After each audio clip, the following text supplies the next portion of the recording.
Hello children, I am Jasmine Nisha, the PGT History from Bharati Vidya Bhavan's Mehta Vidyalaya. I will be explaining to you the topic, the destruction of democracy, from the chapter The Rise of Nazism and Hitler, which is in your class 9 history textbook. I will repeat the topic.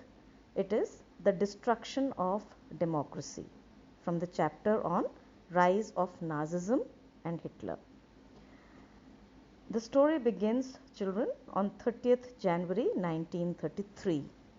This day is important because on this day, President Hindenburg, the President of Germany, offered the chancellorship to Hitler. Chancellorship is the highest position in the government of Germany. For example, in India, the highest position in the government belongs to the Prime Minister of India.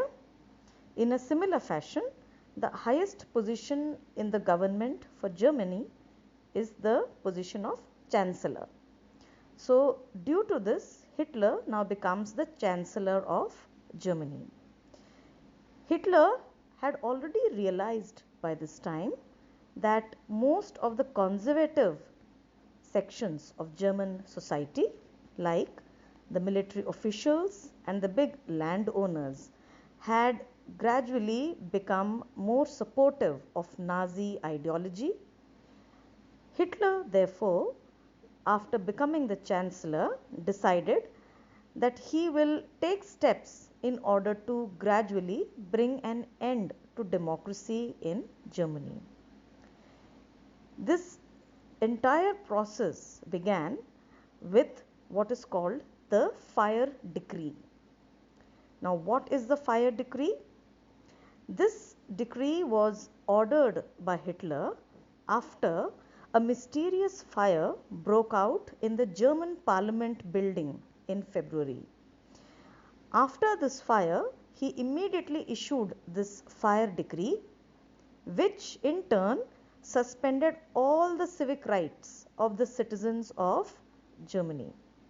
So, the German citizens lost their freedom of speech, their freedom of the press, and even the most basic freedom like the right to assemble, which had earlier been given to them by the Weimar Constitution, was no longer available to the citizens of Germany.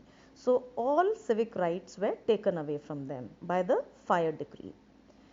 After this, Hitler turned to the communists. This is the people who belong to the Communist Party and the Socialist Party in Germany. Hitler visualized these groups as his most important political opponents in Germany. So, he set up concentration camps, and all the communists were gradually picked up and they were sent to these concentration camps in Germany. Now, if you are wondering what is concentration camp, this is simply a camp where people of any particular group can be isolated or kept away from the rest of society, and when they are sent there, they are sent without any due process of law, which means there has been no trial, there has been no opportunity for them to gain their independence back.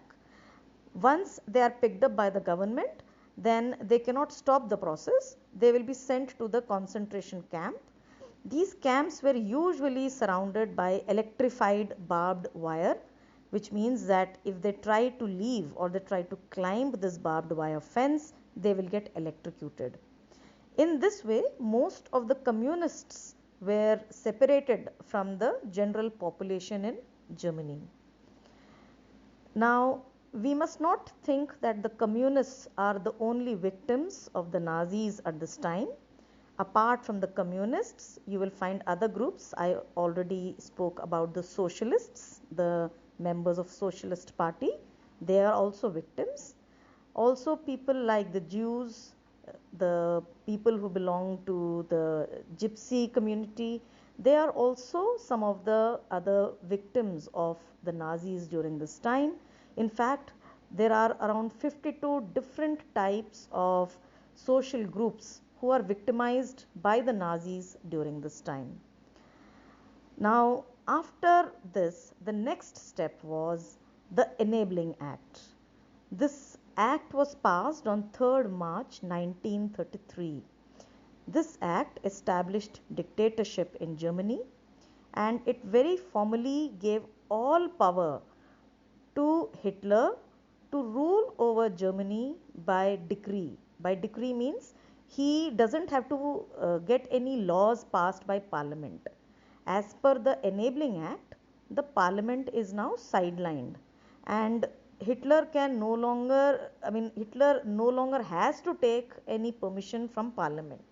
He can give any order which is taken as a legal decree, and everyone has to obey it. All political parties and trade unions were now banned except for the Nazi party and any other organization or party that is affiliated to it. All other political parties and trade unions were now no longer permitted to function in Germany.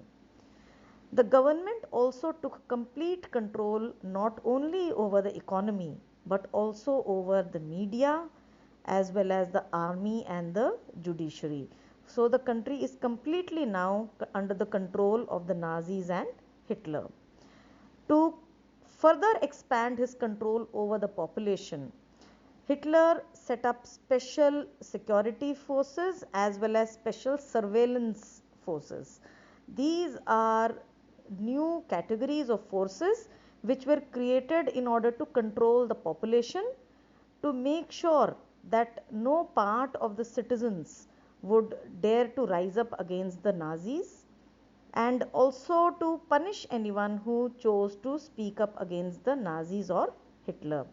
So some of these surveillance and security forces included the SA, which is also referred to as the stormtroopers. Then another is the secret state police, which is also called the Gestapo. Then there are protection squads, the criminal police, and there is also the security service, which is also called SD for short. These organizations were all given extra constitutional powers, which means their activities cannot be controlled by the constitution. Due to this, the Nazi government now, they got a very fearsome reputation as a dreaded criminal state. In other words, a government that rules without giving any consideration to the rights of the people and which does as it pleases without following any rule of law. Due to this, you find that people who opposed the Nazi state could now be detained in Gestapo torture chambers. They could be picked up and sent to concentration camps. They could also be deported out of the country. And please remember that the government does not require any legal procedures to be fulfilled for any of this, because these organizations have extra constitutional powers. So they will do as they please. They can arrest any person also, and they do not need to go through any legal processes for this. As a result, the police forces gradually became more and more powerful, and the citizens of Germany were brought under the very strict control of the new dictatorship set up by the Nazis and Hitler in Germany.